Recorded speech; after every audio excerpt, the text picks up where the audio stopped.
He was the most powerful man alive. She was the girl no one saw. For 3 years, Seren endured everything the court threw at her, the bruises, the cold floors, the hunger, and she never once let them see her break. But on the night his blood hit the stone at her feet, the world she had learned to survive cracked open like an egg, and what hatched was not what any of them expected. The great hall of Ironhaven Keep smelled of candle wax and roasting meat, and the faintly sweet rot of too many bodies pressed into a space designed to impress, not to comfort. Seren had learned to move through it like smoke, low, thin, invisible. She carried a clay pitcher of spiced wine on her left hip, the same as every feast night. The same as every feast night before that. Back 3 years to the morning, they dragged her through the gate with nothing but the clothes on her back and a debt around her neck that was never hers to begin with. She was small for her age, people said. They meant it as an insult. Her hair was dark auburn, the color of copper left in the rain, and it caught firelight in ways that embarrassed her, a sudden warmth, a betrayal of presents she could not afford. She kept it pinned hard at the back of her skull, tight enough to ache, because loose hair got noticed, and noticed was the most dangerous thing she could be in this hall. Her eyes were the grey of deep water before a storm. Her face was angular and precise, high cheekbones that cast clean shadows, a jaw that was too strong for the servitude she wore, lips that had learned not to tremble. She was, in the way of things that have been weathered rather than broken, quietly and devastatingly beautiful. But no one in Ironhaven was looking. The antagonists saw to that. Lady Vashara moved through the feast, like she owned the air in it. In many ways, she did. She was the declared consort of Vortigern, Alpha King of the Ironhaven bloodline, the man who sat at the high table like a dark mountain and made the air in any room he entered feel heavier. Vashara was tall, dark-haired, and gleaming in a gown of deep crimson silk that whispered against the stone floor as she walked. She was the kind of beautiful that was also a weapon, honed and deliberate, and she used it with surgical precision on everyone except Seren. On Seren, she used something else entirely. The first time had been a month after Seren's arrival. A slap, delivered in a corridor so narrow there was no room to dodge. The reason was a look, allegedly. Seren had learned since then not to look at anything that mattered. Tonight she kept her gaze on the floor, on the pitcher, on the backs of other servants moving in formation between the long trestle tables. The selection feast had drawn every noble in the territory to Ironhaven's hall, lords and their sons and daughters and second cousins, all of them here because the king had announced he would choose a mate before the new moon. Not merely a consort, a true mate, a queen. The word had moved through the servants' quarters like a current. Serene had not thought about it. She had thought instead about the split in the sole of her left boot, and whether the cold from the stone floor would reach her feet before the feast ended, and whether she could steal a piece of bread without Marta the head cook noticing. These were the correct thoughts. These were survival thoughts. She was halfway down the left side of the hall, pitcher extended when Vashara appeared at her shoulder. "You missed a spot." Vashara's voice was low, pleasant, and as cold as the floor. She pressed 2 fingers against the back of Serene's neck and pushed, not hard enough to be witnessed clearly from a distance, but hard enough to tip the pitcher. The spiced wine hit the tunic of Lord Edric's eldest son in a dark cascade. The young lord lurched upright, face going red. The hall did not go quiet. The hall went alert, that particular shift of bodies and eyes, where everyone is watching, but no one is looking. Clumsy creature. Vashara's voice carried now, lifted just enough. "Apologize to the Lord's son. On your knees." Seren set down the empty pitcher. She had learned not to hesitate in these moments. Hesitation made it worse. She lowered to her knees on the stone floor. The cold hit her through her thin skirt like a fist, and she kept her eyes down and said the words she was required to say. From the high table, Vortigern did not look up. That was the thing about the Alpha King. He was present without witnessing. He sat at the apex of every room, and somehow managed to see nothing of what happened below the midpoint of the hall. His attention lived at the level of lords and declarations and the politics of bloodlines. The rest, the servants, the machinery of the court's cruelty, was beneath the altitude of his regard. Vashara was not finished. She reached down and took hold of Seren's pinned hair. The motion was casual, the gesture of a woman adjusting a piece of furniture. She pulled, sharp and sideways, and Serene's head snapped to the left, and the pins came free, and the dark auburn hair fell loose around her face, and the hall was still watching, still alert, still deciding collectively that it had not seen what it had seen. "Look at the state of you." Vashara released her. Her tone was almost kind. "Get out of my hall. Clean yourself. You are an embarrassment." Seren gathered the pitcher and the scattered pins. She stood. She walked. She did not run. She had learned that too. The corridor outside the hall was torchlit and cold and mercifully empty. She pressed her back against the stone and let out one breath. One, no more than one, and then she started moving toward the servants' stairs. She had 3 flights to climb, a pitcher to return, and a boot sole to patch before morning. She was on the second landing when the door at the top of the stairwell slammed open. Edric's son came through it at speed, his stained tunic dark and his face darker. He had 2 of his father's men at his back, thick-armed estate guards, the kind that were given their positions because of their size rather than their restraint. Seren stopped. There was no room to go around them. The stairwell was narrow. The landing was 3 stone steps wide. "You ruined a 20-sovereign tunic," the young lord said. He was not shouting. That was worse. "My father's men will escort you to the lower courtyard. You will be marked for the debt. Do you understand what that means?" She understood exactly what it meant. The debt mark was a brand, applied to the wrist, which transformed a service debt into a property debt. It meant you did not leave Ironhaven. Ever. "I understand," Seren said. The first guard reached for her arm. She pulled back.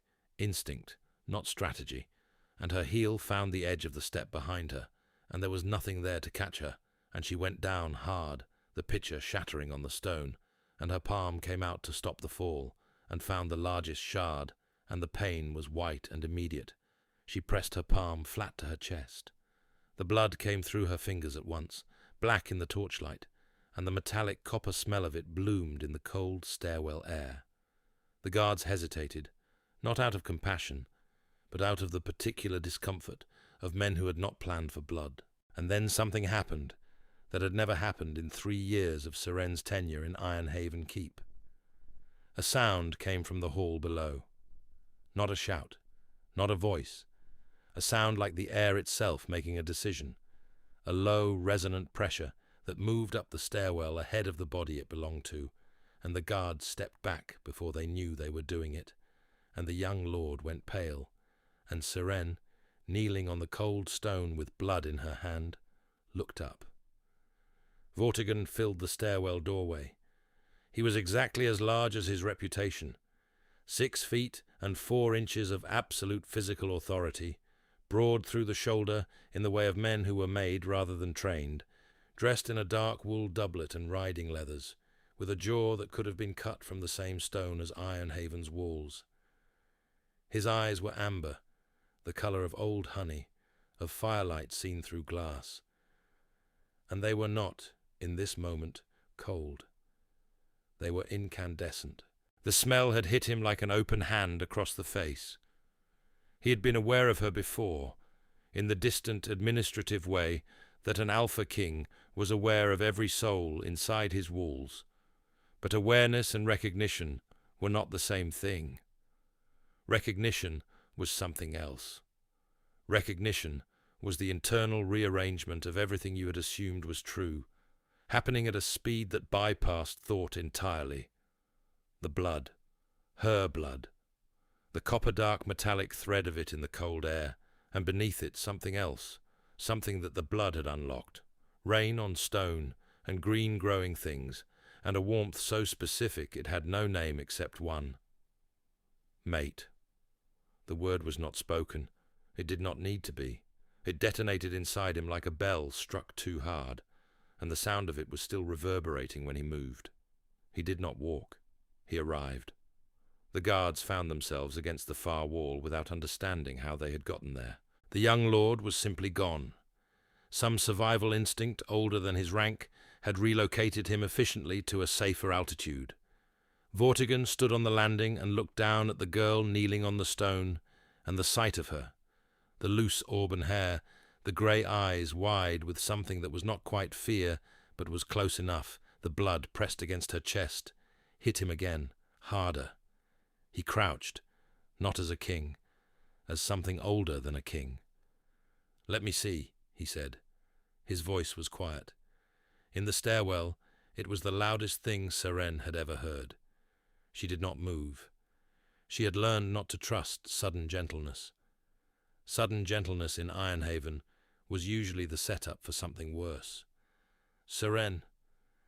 He said her name, and she did not know how he knew it, and the sound of it in his mouth was strange, like a word in her own language that she had not heard in a very long time. "Let me see your hand." She opened her fingers. The cut was long, from the heel of her palm to the base of her middle finger, and it was still bleeding freely. Vortigern looked at it for 2 full seconds.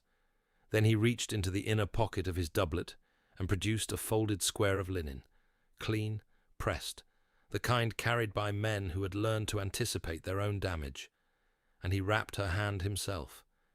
His hands were scarred. She noticed this in the disconnected way of a person still processing too much information. His left hand in particular bore an old wound across the back of it, a ragged silver scar that ran from his wrist to his knuckles, the remnant of something that had tried very hard to separate the hand from the rest of him and nearly succeeded.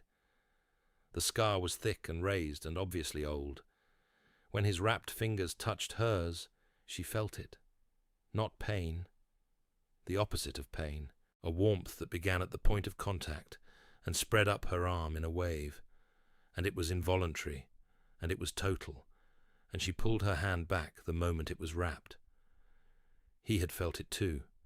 His eyes had changed, still amber, but deeper now, lit from within, the way a coal goes from dark to living when you blow on it. He stood. "Come," he said, still quiet, now entirely immovable. He took her through the keep, not the servants' route, not the narrow back passages she had learned to navigate by memory in the dark. He took her through the main corridor, past the heads of his court who stopped and stared with an openness that bordered on rudeness, past Vashara, who went absolutely still in the doorway of the hall with an expression that was doing everything in its power to remain composed. He brought Seren to the physician's rooms and instructed Aldrich, the old physician, grey and sharp-eyed and accustomed to kings, though not to this particular tone from this particular king, to tend the cut properly. Then he stood against the far wall with his arms crossed and waited, and his stillness was the stillness of a predator that has decided where it is going and is merely allowing the immediate task to complete. While the physician cleaned and dressed the wound, his eyes did not leave her face. Seren sat on the edge of the examination table and stared at the floor and tried to put the warmth back wherever it had come from. It did not cooperate. "She has old bruising," the physician said, as gently as he could, which was not very gently. He was a man who had learned that the fastest way through difficult information was directly through it. "Along the left side of the jaw, the right shoulder. These are not from tonight." The room changed temperature. Vortigern did not move, but the pressure of him, the weight of his presence that Seren had felt on the landing, that particular air displacement of something very large deciding something very final, expanded until it pressed against the stone walls. "How long?" he said. Not a question, a coordinate. The physician looked at the patterning of the bruising and gave his assessment. Seren did not correct him. He was, in fact, underestimating, but she had no desire to make this room any denser with whatever was currently happening in it. Vortigern was quiet for a long time. Then, "Who?" "It is not necessary," Seren started. "It is the only necessary thing in this room at this moment." He looked at her directly. "Who?" She was not sure later why she told him. Perhaps because the warmth from his hands was still in her fingers and her usual armor was inadequately positioned. Perhaps because 3 years is a long time to carry the weight of something alone, and the back, eventually, informs the mind that it has reached its limit. She told him. He listened without expression. When she finished, the expression that replaced the absence was one she did not have a name for. It was colder than anger, which she understood, and more deliberate than rage, which she also understood. It was the face of a man measuring a distance. "Stay here tonight," he said. "I have duties in the morning." "You have no duties that I do not assign." He said it without force, which made it more absolute. "Stay. You are safe here." He left. What happened next, Seren did not witness. She heard it, or rather she heard the absence of sound that precedes a king moving through his own court with intent, and then, much later, the kind of silence that falls after an irrevocable thing has been said in a room full of people. In the morning, Vashara was gone from Ironhaven. Not fled. Escorted. There was a difference, Vortigern made clear, and the difference was that one was voluntary. He conveyed this to the assembled court in the great hall, standing at the high table in the early grey light, with the kind of economy of language that turned sentences into verdicts. The consort bond was dissolved. The selection feast, which had been theoretically ongoing until the new moon, was concluded. The king had made his choice. The court looked around the hall for the chosen woman and found the hall contained only themselves. Seren was still in the physician's rooms when the king's personal steward arrived with a message and a change of clothing. A dark green wool gown with copper embroidery at the cuffs, simple and genuinely fine in the way that things were fine when they were made to last, rather than to impress. She sat holding the gown in her uninjured hand for several minutes before she put it on. The great hall, when she entered it, went silent in the way of a room making a collective recalibration. She walked to the high table, because the steward's message had said to, and because she had gotten very good at going toward things that frightened her, rather than away from them, and she stopped a respectful distance from the king, and she looked up. He was already watching her. He had been watching the door.